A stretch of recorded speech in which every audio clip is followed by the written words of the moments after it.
Hi, Mark here from Climactic. Just a quick note before we get into this special episode from the University of Melbourne's Living Pavilion. It was quite noisy on this recording, and there's a slight change of venue, so I apologize in advance for any background noise. But honestly, it adds quite a bit, and it's still a really enjoyable listening experience. And you'll learn a lot about food. The politics, the way food can be treated as activism, Indigenous rights, food sovereignty, nutrition, and of course climate change. Enjoy! Hello, my name is Bronwyn Johnson and I'm the Director of ART+CLIMATE = Change 2019 Festival, presented by CLIMATE. I'd like to start by acknowledging the traditional owners of the land on which the festival takes place and acknowledge the Wurundjeri people on whose lands the program you're about to hear was staged and recorded. ART+CLIMATE = Change 2019 is a socially engaged festival of ideas, exhibitions and events, presenting over 30 curated exhibitions at leading museums and galleries in Melbourne and regional Victoria. The 2019 festival considers ideas and concepts around art and activism, community engagement, transition and accelerated action on climate change. In this festival, artists, curators, scientists and policy experts envisage a world where we protect and care for our Earth, from the river systems, oceans and lands to the air we breathe. As we know, actions to reduce global warming will only arise from communities based upon fairness, Indigenous knowledge, cooperation and through valuing the arts and sciences. Let's join now with the artists, curators, scientists and policy experts through this festival program, Climate Bites, at the Living Pavilion at the University of Melbourne. Is anyone at the Living Pavilion here ready for Climate Bites discussion about food? Please come and join us here in the makerspace. Hello, thank you for joining us today. So welcome to Climate Bites, which is a program presented as part of CLIMATE's ART+CLIMATE = Change 2019 Festival at the Living Pavilion at the University of Melbourne. And the Living Pavilion is actually the ART+CLIMATE = Change Festival hub. As Kathy said, I'm Renee Beale and I'm the producer of Climate Bites series, where they are lunchtime info-packed sessions with experts on topics such as food, water, nature and fashion, where hopefully you can take away some practical knowledge and tips to bite back against our climate emergency. This is our second discussion as part of the Climate Bites series, and we'll focus on food. So Climate Bites is being held on the lands of the Wurundjeri people, and I wish to acknowledge them as the traditional owners. I would also like to pay my respects to their elders, past, present and emerging, and to extend that respect to all Indigenous people joining us today.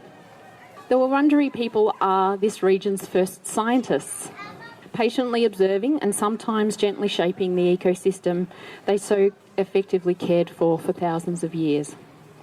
As a scientist who studied at this great university, I am humbled by the deep knowledge of the Wurundjeri and also other Indigenous communities. And I feel incredibly grateful for their generosity in reaching out to educate and work with scientists in how we can best care for land together. Now to food.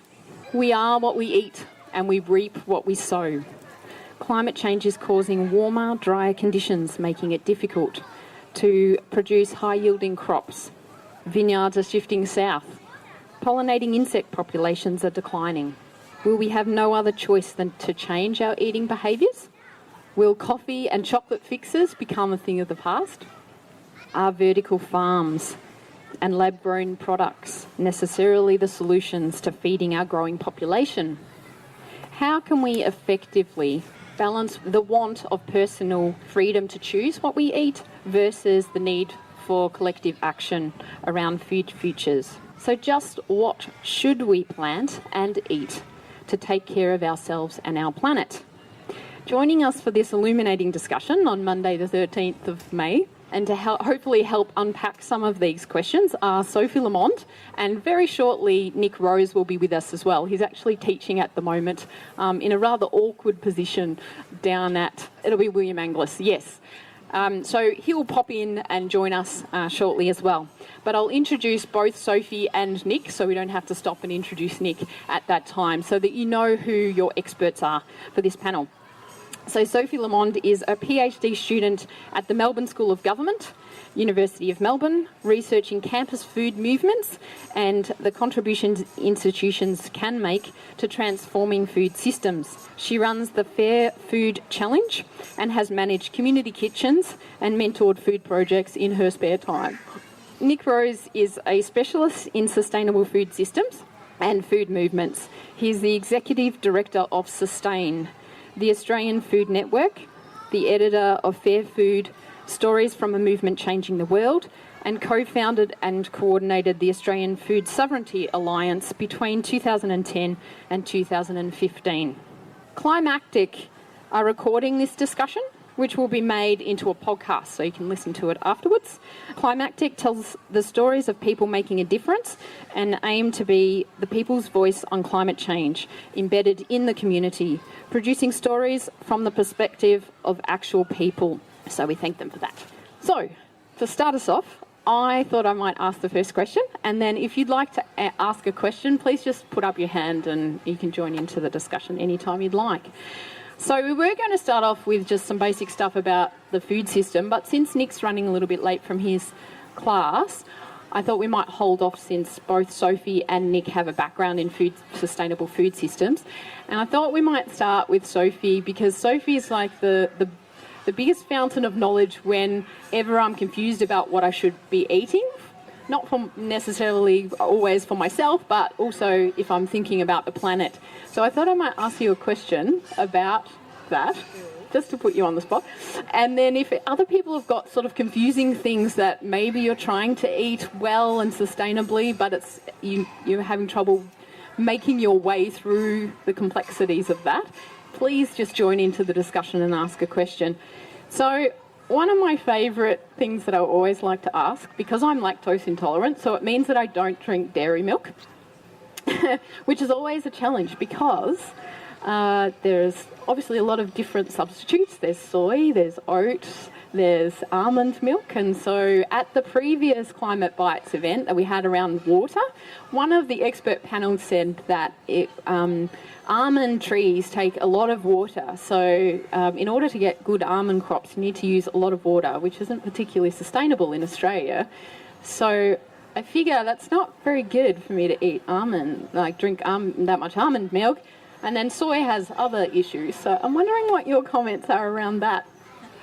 I'd first like to just offer the caveat that while I have ambitions towards sustainable food and I like to think a lot about what I eat, I in no way position myself as a perfect eater, and I think it would be very hard for anyone to be. So I just like framing that about how important it is to take this stuff seriously and to think about it and engage with it, but to not beat yourself up too much about not always being the 100% best. Because I think there are so many complexities that it is very hard to arrive at these absolutist kind of answers. I think the milk one is really an interesting, a particularly interesting issue. I mean, that's always, almond, for example, does take an incredible amount of water, but it's still about a quarter of the amount of water as cow milk.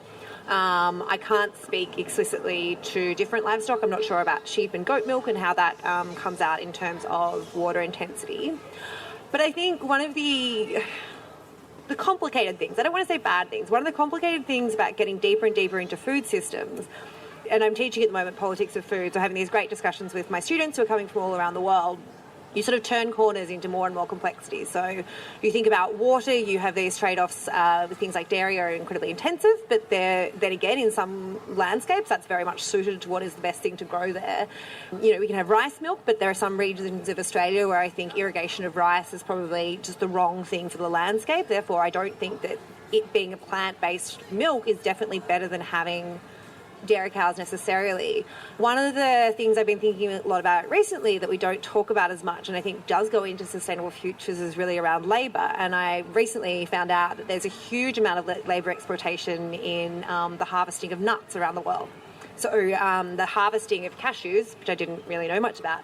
A cashew is like a drupe. It's not it comes in this big sort of fruit, and picking that away to get out the cashew it exudes this incredibly acidic, toxic substance. So the women, especially in India, who are harvesting that, end up suffering these very severe burns. I'm not saying never have a cashew again, but nuts, for example, don't fall under fair trade systems because they're just not one of the commodities that are monitored in those kinds of things.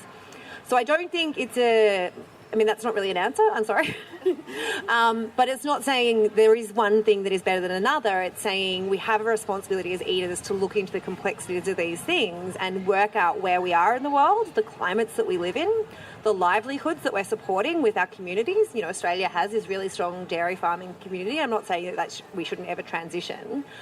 But I think we need to think about these things in a systemic way to think about what both social and ecological sustainability can look like, and make sure that we're following that through as much through things like almond milk and cashew milk and rice milk, and thinking about them in context. Great. Does anyone have a question? Or I've got another one, if no one else has one. It's very rare that I get you standing still for this long. So talking about eating, you're almost saying, look at where you're situated in the world and eat, as kind of locally relevant as you possibly can. I've got a question around that, because where I am in Geelong and Great Ocean Road territory, we have access to organic food, but not terribly much of it. And so when I go to shop, I would prefer to buy organic if I can. However, a lot of our organics are coming in from other states of Australia, actually, where we are. And so then I've got this sort of conflict about the amount of carbon miles that are attached to my food versus kind of eating organic. And we don't sort of have, it seems like here in Melbourne, there's a lot more strict rules around farmers markets and what can be, in terms of fresh fruit and veggies, what can be sold at those farmers markets. Whereas in Geelong, we don't have those strict rules that it sort of has to be from the grower. So people can kind of buy from Footscray Market and then on sell at a farmers market. They may not be specifically certified farmers markets, so there's a complexity there. But I suppose there's a couple of examples that I can bring to mind about, once again, these trade-offs. I feel like I'm going to leave with more questions than answers, I'm sorry. But say, for example, to the best of my knowledge, it is illegal to sell and retail kangaroo in Victoria. So all the kangaroo that you eat in Victoria doesn't come from Victoria. It either comes from South Australia or Tasmania. That is still a more sustainable meat than your theoretical cow in your backyard. So I guess there's that question about, do you want to support a small-scale organic beef farmer who has these very, very high standards and is doing a lot of regenerative work with the soil? And a part of soil regeneration, which is a huge part of sustainability, is animal inputs. And I'm not saying, therefore, we get a carte blanche to eat all the animals we want for the rest of our lives and we should all eat more. I honestly believe that everyone across the board should be eating much, much less animal products. But animals are a part of that system of growing plants, the inputs we need. But once again, it's context specific. And I mean, the carbon miles thing, there's a study that's often quoted that says, in London it's still more sustainable to eat New Zealand lamb than it is to eat English lamb because of the pasture that it grows on. That is often trotted out as a justification to eat things from across the world. But I think once again, it comes to the thing I was making a joke one day because I was just being facetious, as I always am, as someone talking about local food over coffee. And I was like, well, clearly we all know there's no coffee grown in Melbourne. The energy required to grow a functional coffee crop in Melbourne would be disproportionate to the sustainability of growing something close by. So I think once again it comes to thinking about what is it that I'm eating. I remember being in Gippsland and the IGA or something. I was in the country and I was like, wait a second, but all the beef here is Warrnambool beef. This seems silly. And then someone said, it doesn't really matter because it all has to go back to Melbourne to get certified anyway. So by the time it's come back to, even if it is local, it's still gone back and forth about 4 times to go through the supply chains and the abattoirs and the food safety checks it needs to. So by all means, if there is an orchardist growing apples and down the roads, I would always choose that knowing that if I was in Hertford, I would think it was ridiculous to eat Tasmanian apples because Hertford had some of the most delicious apples in Australia. But I wouldn't be expecting Hertford bananas, and I still enjoy bananas. I think they've got nutritional value. I think they're one of Australia's most popular fruits. I wouldn't be expecting that. So I think it really does come into this thing about taking that responsibility to think it sensibly about, is the most important thing to my meal quinoa from Bolivia, or is it looking at what grains grow well in my community and my farming neighbourhoods? I feel like I just keep saying the same thing, which is it's really complicated. And I think one of the things is I don't want to push too much back onto the eater's responsibility because I think, honestly, the questions, the answers to these kinds of things and what I'm talking about are often very opaque and find it hard. So I don't want to get the impression that I'm giving, which is we all should just do more research and be better. You have to be better at what you're doing. I think we actually need to advocate as a collective community for more transparency and more conversations around our food so the questions are easier to answer. So on that regard, is it a labeling problem? If it's not so much on the individual, how does the individual now take more responsibility for what they're eating? So the question was, is it a labelling problem or an issue where we need better labels so that we know that what we're eating? In part, yes, I think that it is. But that being said, I think that labelling can offer cover over a whole lot of things as well. So, for example, fair trade's a really classic answer because fair trade is good.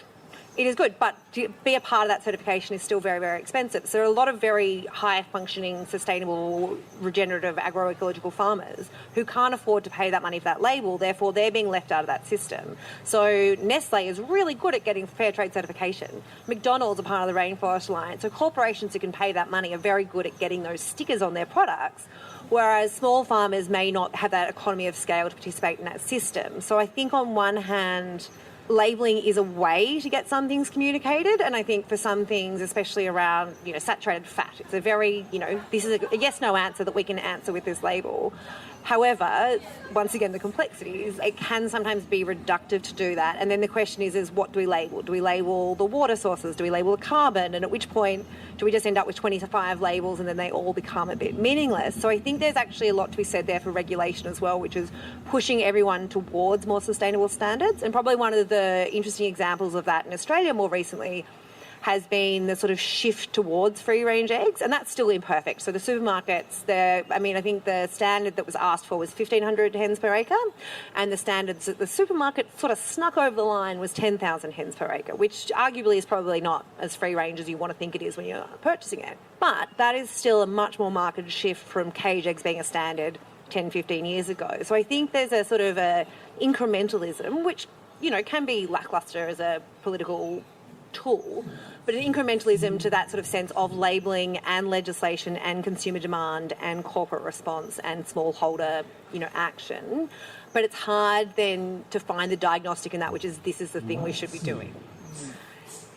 So the question was around food waste, and once again it comes back a bit to that sort of personal responsibility versus bigger social change, and this is an issue really close to my heart. It's probably one of the first things I got into around food systems, of just being fascinated by it.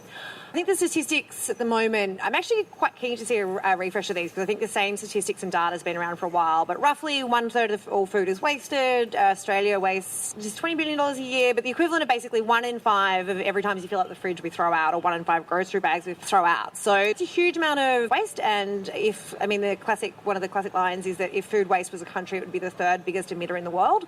Gases that come out of food waste are about 21 times more potent than carbon dioxide. So that is actually a huge environmental hazard. Food decomposing in landfill is a very, very hazardous substance, so it shouldn't be in landfill.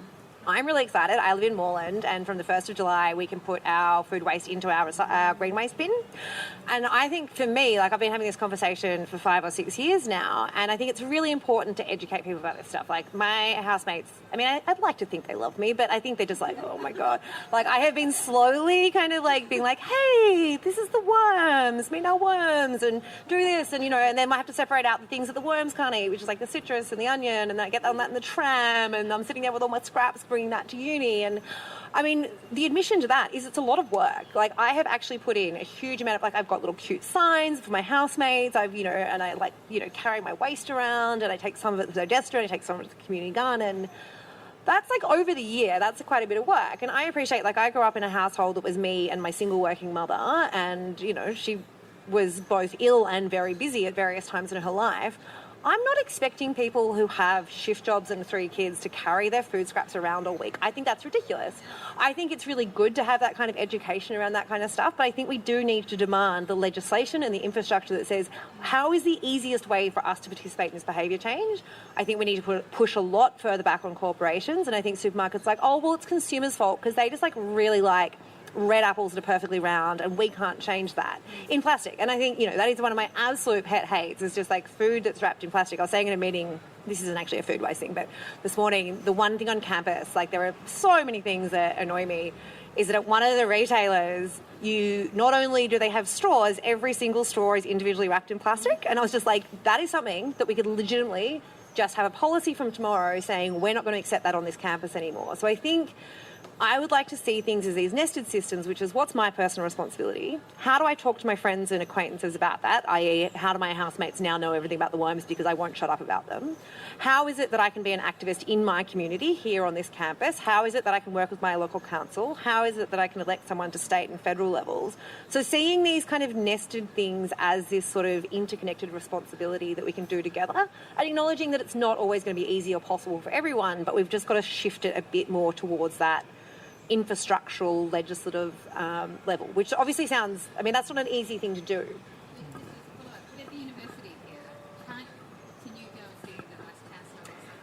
Oh, I'm working on it. So we had a... When it comes out of, just get rid of the plastic. So we had a meeting this morning. It was a food policy working group. It has taken me 4 years to get that group started. I'm not saying it's not possible. I'm just saying that I think it's really important to acknowledge the mechanics of these things can be glacial in institutions and in councils and in state governments. And it's the thing about, is it infrastructure? Is it space? Is it behaviour change? Is it a communications problem? And realistically, it's all those things. But I mean, I think a lot of it's prevention as well. So I think a lot of the solutions about food waste do talk about what to do with food waste rather than saying, well, what's driving this in the first place? So really getting to that education, I think, is where we need to be moving the conversation to. So just on that, if we've got staff members here and students and they are wanting to compost their food waste here on campus, is there a place they can take it? Yes, the community garden. I think... Awesome, yay. So that's really awesome, but I mean, in a way, and it's awesome because I really do take so many, and I've also done it to my office, but I think for me, the office thing's really interesting because I just went to Bunnings and bought a compost bin and put it in my office, and I'm a PhD student, I'm all over the place, and I will notice if I'm not in the office for a week, it doesn't get emptied for a week. So even though I've got a sign and a map, and our office is literally next to the community garden, it could not be closer, I still can't get them to walk the 10 steps downstairs to do it themselves, and I don't know what the way to do that without just being really passive aggressive and being just be less bad at this. So I was going to say something much ruder, but you know what I'm saying. But just because you make things available for people, it doesn't actually make it easy for people, and I find that really, really curious. But what I was going to say about the community garden, it's awesome, but it's a bit of a victim of its own success because it's often filling up now, and that's still so much community work that goes into managing that compost, goes into managing that, having it resourced by the university to make sure that someone's responsible for it, making sure that compost can go somewhere. So there is also a digester. So if you're part of the Green Impact Program, I think that's what it's called, you can use there's a bin at the back of Union House, which is a bit of a secret. And so that's a digester. So you can put more things than just the community garden. Some offices have their own worm farms. You can kind of boss your colleagues into trying to get a worm farm together. And so but I still think a lot of those things end up being the passionate people who are doing that extra work, and quietly, usually women, who are doing that in their offices and sort of being the bossy ones, nattering at their colleagues to get these changes happening. And I mean, personally, I think, why does the university just not have some sort of funding system where every single office can apply for a worm farm and then be trained how to use it and that kind of thing? So I think it once again goes into that nested responsibility. How do we sort of collectively change this? But community gardens are awesome. Go hang out there and use the compost. And follow the rules. That's it. I've introduced you in earnest and made an apology because you're busy teaching and have made your way all the way to Parkville for this. So, Nick Rose, everyone. We've been talking about, the confusion around making decisions about what to actually eat for ourselves and planet, and sometimes how those decisions can be complicated, and we just moved on to waste in the food system. But now I'm kind of thinking we can change tack a little bit and talk about some of the complexities of where food, climate and sustainability kind of intersect, and perhaps take a moment to actually talk about what a sustainable food system might actually look like. So we hear a lot about what sustainable food systems could be, but it seems like there's a little bit of differences of opinion about what that might be and what it might take to actually get there. Hi everyone, it's great to be here. Sorry I'm a little bit late. Thank you for the introduction. It's allowed me to catch my breath a little bit. So big question, sustainable food system. Have we talked about Aboriginal food systems yet and Indigenous food sovereignty? No? Okay, all right. So that would be, I think, a good place to start perhaps, to acknowledge that before we as non-Aboriginal Australians, I should say if there are any Aboriginal people here, I wish to acknowledge them, acknowledge that we are on Aboriginal land, that sovereignty was never ceded. But as a non-Aboriginal Australian, it's important to recognise and acknowledge that people occupied this land continuously, according to some estimates, up to 80 or 90,000 years prior to 1788. And they fed themselves. They fed themselves from this land, from its waterways, from its soil, from its ecosystems, through all those thousands of generations. So if we are seriously wishing to engage with this question of what a sustainable food system is for this country, for Australia, I think that's a really good place to begin the conversation, to reflect on how those many generations of Aboriginal people, 600 different Aboriginal nations across this country, lived and managed this land, stewarded this land for all that period of time. Just to jump in there, if you haven't had a chance, you can see over there, there's a part of the Living Pavilion is an Indigenous community garden, and I think that's a really good opportunity to actually understand a little bit about what this means, because I've definitely been in situations where I've been overseas and someone says, oh, what's Australian food? And I'm like, well, look, there's two different questions you're asking. One is, what do we eat every day in Australia? And like, what did my grandmother feed me, which was meat and 3 veg. The other is, what is the history of food and resilient food, native food here? And I think that goes back to the earlier conversation we were having about literacy.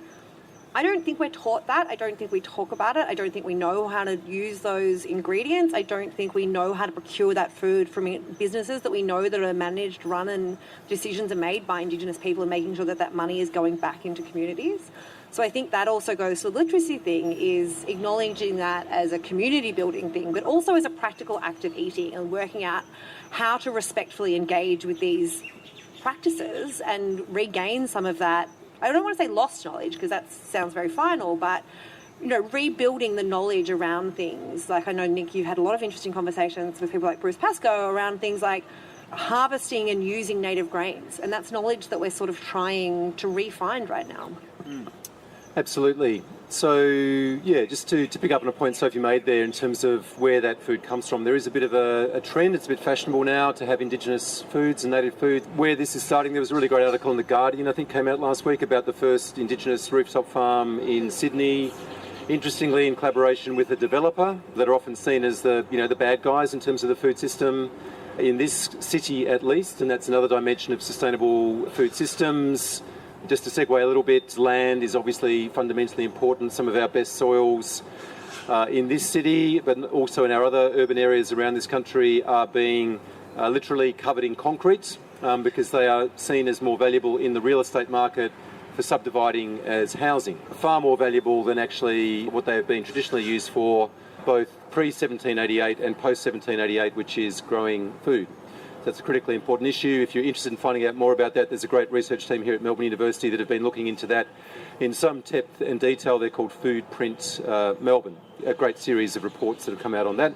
But also another vision of the future of sustainable food systems is a more kind of techno-utopic future, climate-controlled agriculture. Has anyone been into the supermarkets recently and bought a tomato, a truss tomato? Yeah, if you've bought a truss tomato, there's a chance that has come from a massive monoculture in semi-arid South Australia, in Whyalla, from a farm called Sundrop Farms, a huge 20-hectare hydroponic farm that does nothing but grow tomatoes in hydroponics, which arguably is sustainable because it's using desalinated water, it's powered by solar power, but, questions about the taste of those tomatoes. They taste a lot of water.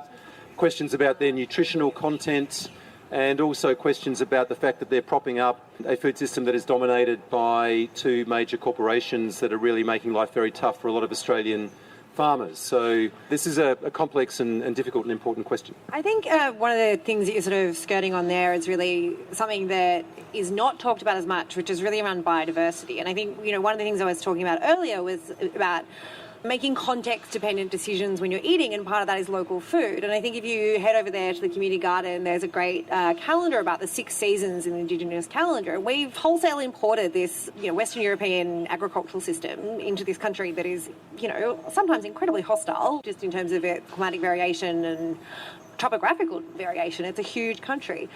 But I think in terms of taking a global slant to this kind of thing, that kind of specificity is also really important in terms of different kinds of Indigenous knowledges. Like I've recently received this wonderful cookbook, The Sioux Indigenous Kitchen, looking at Native American ingredients, and that's a literacy that I think is missing from American cooking as much as it's missing from Australian cooking. But, I think, as you say, that knowledge is embedded in, 90,000 years of history. That is an intimate acknowledgement of the water flows and the climate cycles and the biodiversity. The sustainable food system has to maintain biodiversity. So resilience comes out of diversity, and whether that's, sociocultural diversity, but also there is strength in having different plants growing together rather than acres and acres and acres and acres of soybean fields. I don't know if you've ever seen those pictures of Spain where there's just 20, 30, 40 miles of just greenhouses and all it is roofs. And that energy that's being used into growing those monocultures is both a food security risk in terms of disease, but also it's not particularly healthy or resilient. And in terms of that resilience as well, maintaining that legacy of the diversity of seeds, one of the things I was reading this morning about is often said about climate change, like, okay, well, there's going to be more carbon dioxide, but plants grow bigger and faster. But one of the consequences of that is green leaves grow faster, but not necessarily the flowers that we need for the pollinating, not necessarily the nutritional density of that food. So I think we've got to sort of unpack that sense of just because things might grow bigger and faster, we're not necessarily getting healthy, sustainable, resilient food out of those bigger plants. Yeah. I just want to move it, and I know you had a question, so I just want to move this to a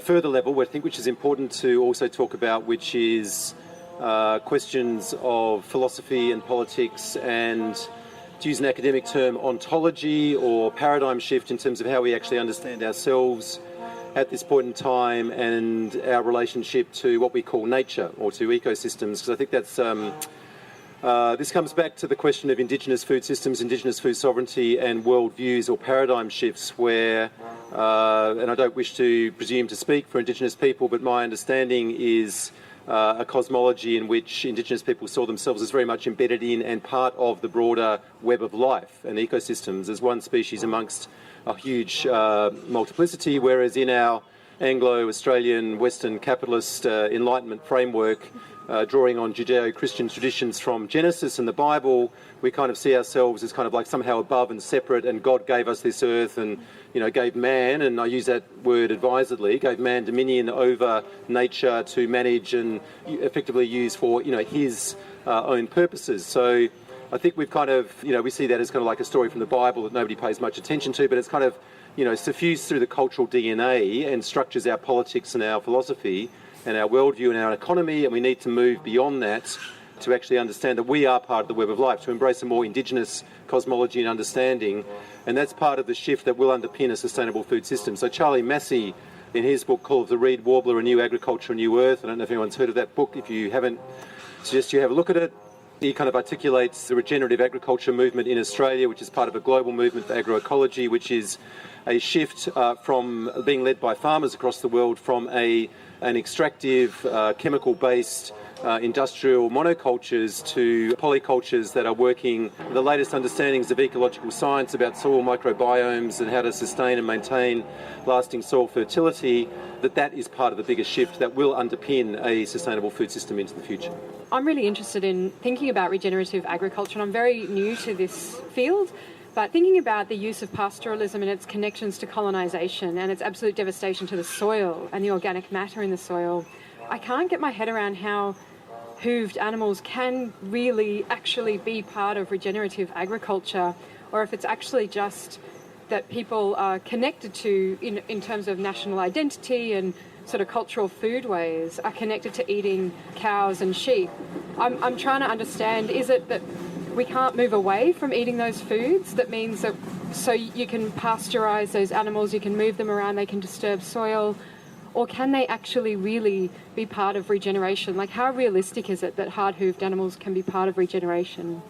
I feel like I'm sort of saying the same thing again and again. I think it's really context dependent. I think there are some areas in which it is a terrible idea, and I think you're right that there is a colonial legacy to that in Australia, where there's been animals put in situations that they should not have been and should not maintain. I am not as particularly technically well versed in the particularities of it, but I do understand that in certain grasslands it is actually quite a part of the thing is that, the way that animals contribute through disturbing the soil. I think what I understand, it's a scale thing. So the idea is you can't keep having a lot of livestock on a very small amount of land for a very, very long time.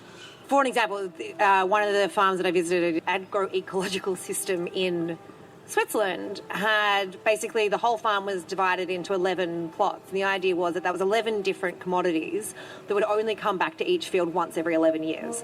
And so I think when you redraw the temporal scale and redraw the physical scale, where you actually talk about doing these things at a very low intensity over a long period of time and making sure that you're putting in as much of the inputs and the care into that land.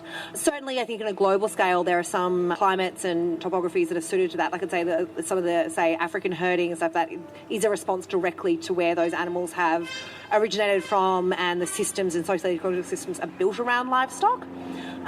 Nick, do you want to add a bit more to that? Yeah, I don't know if I want to speak directly to the technical question about hooved animals in the Australian context. I think I'd agree with what you said about it being context dependent, and I would defer to, agronomists and agricultural scientists. I think it's a technical question. What I would say, and this is why I kind of started from this point because it's uppermost in my mind. Last Thursday I was at a book launch of a Deakin academic called Christopher Mayers, who's just written a book called Unsettling Food Politics, which explores the premise of your question about colonial settler relations and colonial practices. And he's saying that basically the practice of food politics and these kinds of discussions in Australia, and food sovereignty in particular, needs to be interrogated critically for the very reason that you mentioned, that agriculture, and particularly pastoralism and grazing, was part of, the settling of Australia, the colonisation of Australia, the dispossession and violent displacement of Indigenous peoples across this country. So when we have these discussions, we need to be acknowledging that that all land effectively is stolen land, and we need to be thinking about these questions more fundamentally. I would also say that part of that discussion comes back to the point I was making earlier in terms of our kind of dominant political economy and ways of thinking and relating to land being all structured around, and I'm speaking as someone who did a law degree at this very university, 30 years ago, talking about property and private property and property law, assumed uncritically in Australia that we own land and it's us to kind of buy and sell and dispose of as we will. Now we've extended that logic of commodification and property ownership to water. Some of you may have seen what happened to the Darling River and the Menindee Lakes earlier this year as a result of that process of commodification and trading and buying and selling water rights. In relation to land clearing and agriculture and biodiversity and climate change, in Queensland, they are clearing somewhere in the order of 1,500 football fields every single day to expand livestock agriculture, which in no universe other than short-term profit maximisation can that in any way be sustainable. So it's a very important point. Yeah, and I don't think it's a final conversation. I think the question you're asking is being asked by a lot of people, and I don't think we've arrived at a holistic answer. There's also some other things I think that are quite interesting, things like silver pasture and looking at more mixed-use systems. How do we get farmers in Melbourne changing their ways in terms of, I've done it this way, I'm going to do it like this? Read Charles Massey's book. I think Nick just mentioned the Call of the Reed Warbler, and I think that's a really interesting book in as much as that he does come from a sort of, quite traditional background, broadacre farming, and a lot of it comes back to education, I suppose. It's not just farming, it's like anything in life. How does change happen? A lot of it happens through education, how ideas are transferred, knowledge is disseminated and practices change. I think there's a great tradition of farmers having a peer-to-peer horizontal framework of learning from each other, and I think that needs to be encouraged and supported. And that is happening. So the regenerative farming movement is about enabling that. Charlie Massey, to his great credit, has spent months and months over the last 18 months going round to regional and rural communities, speaking directly to farmers, passing on these lessons, sharing stories of farmers. There is a Regenerative Farmers Network in Western Australia that is supporting this conversation at a statewide level. And at a micro level in Victoria, there are groups like the Pop-Up Garlic Farmers Group, Farmer Incubator, that are creating ways for young people and people interested in agriculture to get access to land to do that. And I think it's through stories of empowerment and change that are kind of highlighted and shared, and one that I would like to really share, and it's uppermost in my mind because I was there on Saturday morning, and I think this is incredibly hopeful and powerful for a number of reasons. This is in Longwarry. I don't know if anyone knows where Longwarry is. It's about 85 kilometres from where we're sitting now, out past Pakenham on the way to Warrigal. This was actually funded through a state government program called Pick My Project, the community grants project that they had last year, linking a secondary college with a local organic dairy farmer, where she has agreed to make about an acre of her land available to high school students so they can go and grow food.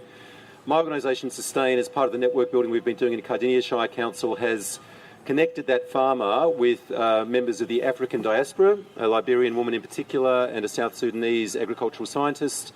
and they have got a unified project called the United African Farm Collective.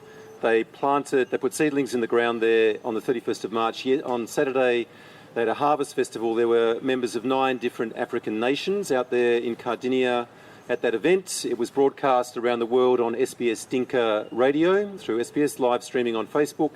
They told stories of how much it meant to them, not just in terms of growing food and having access to healthy, appropriate food, because you may know that members of migrant communities, and particularly African communities, are disproportionately impacted by dietary-related ill health. So access to fresh, healthy food is very important for them. But in terms of a connection to the land and a feeling of place and belonging and inclusion in this country, and also as a very powerful story countering the xenophobia and racism that has been widely portrayed in our media in Victoria about African gangs and gang violence and all this kind of negative, pejorative commentary, them standing up and saying to the world through Facebook and through SBS that we are here to work. We don't want to be relying on Centrelink handouts. We want to work. We want to contribute. We want to grow food. We want to create businesses and pathways for our children. We want to contribute to the society and feel included and feel part of it. And this is a way in which we can do that. That is very powerful. And having a third generation white family open their land and share their land and make that possible is also incredibly hopeful. So that's the kind of thing. And the great thing was that the new member for Bass, the Labor MP, Jordan Krugnali, who was elected last November, was there. She made a statement. She said, I'm going to take this back to Daniel Andrews and the Premier and say that this is the kind of thing that we need to be supporting and happening in communities all around Victoria. There's another example in Mildura Sunraysia that they're doing some interesting stuff. And I think that goes to the same thing about resilience. So, that diversity filters, that's from soil microbiological diversity right through to sort of community, that kind of diversity. So I think it carries through. I couldn't agree more with all of those things that you've said, but I do think it is really pertinent to discuss that part of that agency that you're discussing, it has to be political. And I think, someone made the point the other day that they very begrudgingly sat through the Liberal Party campaign launch the other night and said that it was extraordinary to see the Deputy Prime Minister speak for 20 minutes about the drought and not mention climate change once. I mean, the part of this conversation that we're having is part of the ART plus climate equals change. And I think I just sort of had this constant moment of existential heartbreak, just to be a bit dramatic about it, of thinking about, when I went to protests when I was 15, this is 17 years ago, and, I was just like, we're about to do something about the environment. We're about to do something about the environment. And we're having an election in 2019 where climate change isn't really being talked about. And I think the thing is it's really absolutely crucial that we get that intergenerational knowledge happening and we get young farmers. But we need to sort of think about electoral policies more broadly about things like land ownership and access to land and peri-urban water licences and how much that water costs. And is that something that young people can participate in and can do that? And can we get Indigenous farmers to own businesses so they actually have that food sovereignty? So I think about thinking about the politics of food quite literally as more broadly than just, it's not just nutrition policy, and we have this very trade-oriented kind of policy around food rather than having, we don't have a Ministry of Food. It sort of ends up in these funny places, a little bit in health and a little bit in trade and a little bit of that kind of thing. But to demand more of politicians to actually have these conversations and use, I can't believe I'm saying in 2019, get people to say the word climate change and believe that it's a thing and do something about it. And I feel kind of disingenuous saying that because I don't know how to do it. I've been trying to do it for most of my life and I don't know how to do it. But I think it's incumbent upon us to not stop asking for that from our leaders, and that's at a local level and a state level and a federal level and an international level. On activism, I did want to actually ask you around some of the projects you've been helping to instigate here on campus so that people are actually aware of that if they're working and studying here, the things that they might like to get involved in as well around food on campus. Yeah, well, I think policy is really important. So, as I said, we're just trying to get a food policy off the ground. And I think one of the important things from that is community consultation. So last year we held a series of lunches and got 1,100 answers from the community about what they want about food. So taking that as the basis of policy is really important. So just stay tuned for that. So we're going to sort of be trying to roll out that policy consultation, building that policy with community input throughout the year.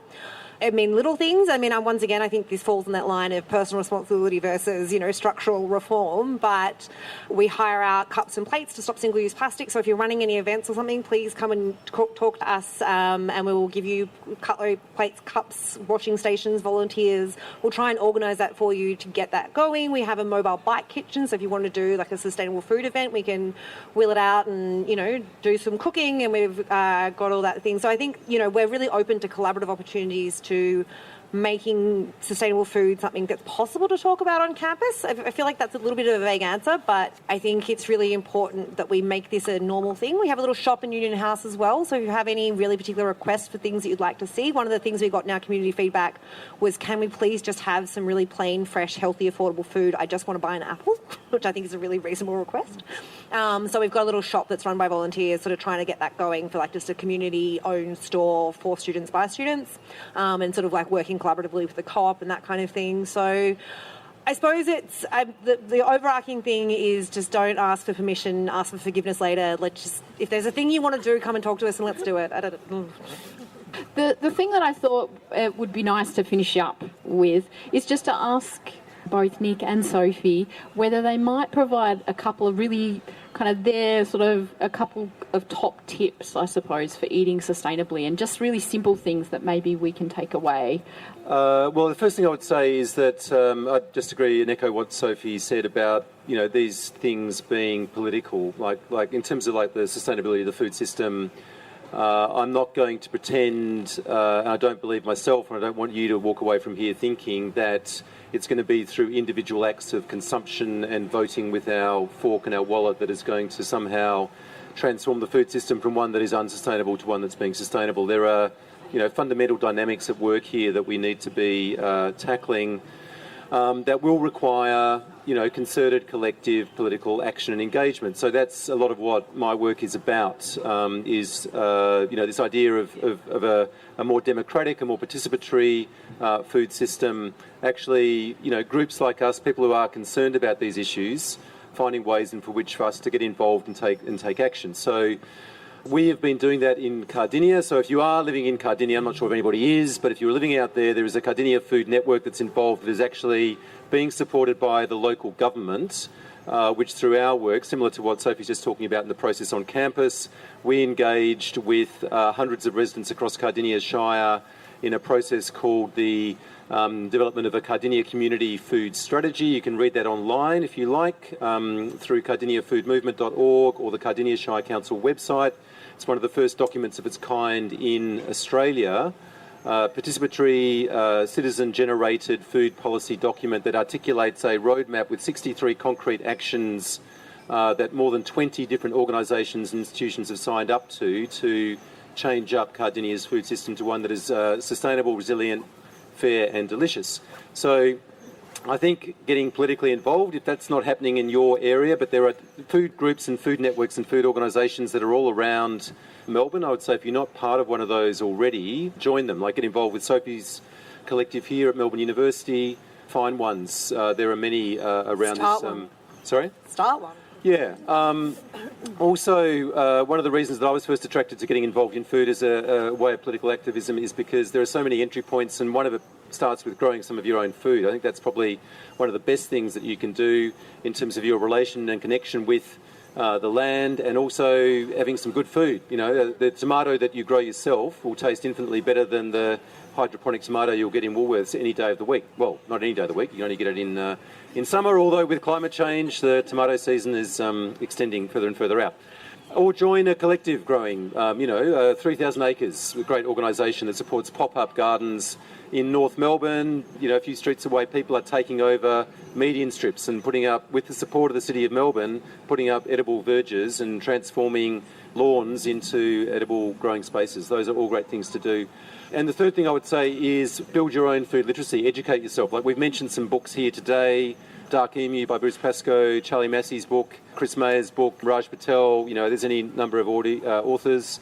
I think I've even got a book here. Is that right? So a little plug on urban food, reclaiming the urban commons, and just touching on the point that was made earlier about climate change, migrant groups, the Food Next Door project that Sophie mentioned in Mildura. That was actually a collaboration involving Melbourne University researchers, Leslie Head and Olivia Dunn, looking at the role of migrant communities in Victoria in helping meet the challenges of climate change. right? That supported that collaboration between a local food network in Mildura called Sunraysia Food Futures and Burundian migrants who connected with a local landowner to create a Burundian garden, grow culturally appropriate foods for themselves and start up a social enterprise. So that has a direct link to ongoing research at this university looking at the role of migrant peoples in helping us meet climate changes. So that story is told in a chapter in my anthology, Reclaiming the Urban Commons. So if you're interested in that, come and talk to me. Just echoing everything Nick just said, always start with the personal and always lead up to the political. Those things are always interconnected. Personal is political, food is political. I think, just echoing something I said earlier, I think there's a lot of social graces around food and politeness. I think don't be afraid to sort of be a bit more forthright. What I was saying, I don't think that, personal choices are going to be, that's very neoliberal to say, we just got to be a bit better and everything will be better. And I don't think that's true in and of itself. But, I spent a year annoying my housemates about using the worm farm. And now, my housemate came home and she's like, I told my dad about it and he's got a worm farm now. And, that's a little thing. But I think actually not being afraid to be like, hey, I had this conversation with my grandmother. My ex was a vegetarian. And I was like, is this vegetarian? Is this vegetarian? I was like, does it breathe? No, yes, whatever. But, confronting your family, I'm not saying go out and have all-out arguments with everyone. And there's no reason to be antagonistic about it. But if someone's saying, I don't really like eating, I like to eat meat, cook them a delicious meal and talk about it. It's not necessarily about having to be antagonistic. It's about finding joy in food, falling in love with it, and cooking with your friends and talking about it with them, or saying, soy milk's disgusting, which is fine. I'm allergic to soy milk, but there are other options if there's something you want to explore. And tell people about the choices you're making. I was sitting on a plane once and I had a keep cup and the guy next to me went, oh my God, it's never occurred to me I could bring my keep cup on an aeroplane. And I was like, yep. I think just actually demonstrating those things as possible and easy, it isn't the solution to everything. I think you need to be political. We need to vote. We need to change things. We need to enact policies and start movements and start groups. But don't be afraid to be demonstrative and approachable and convivial in the way that you live this life about sustainability. I think that really is the heart of, us not all getting really down about the things that we're talking about, because it can get really grim. But I think we've really got to celebrate the good things about food at the heart of what we're doing and get excited about that. Awesome. That is a fantastic place to finish up. So please thank our wonderful panel, Sophie and Nick, today. And thank you to all of you for being here and listening and also asking some fantastic questions. Thank you. And if you are at Melbourne Uni, my email address is my name. Yeah, you can find me if you want to talk more about food at Melbourne Uni. The Climactic Collective.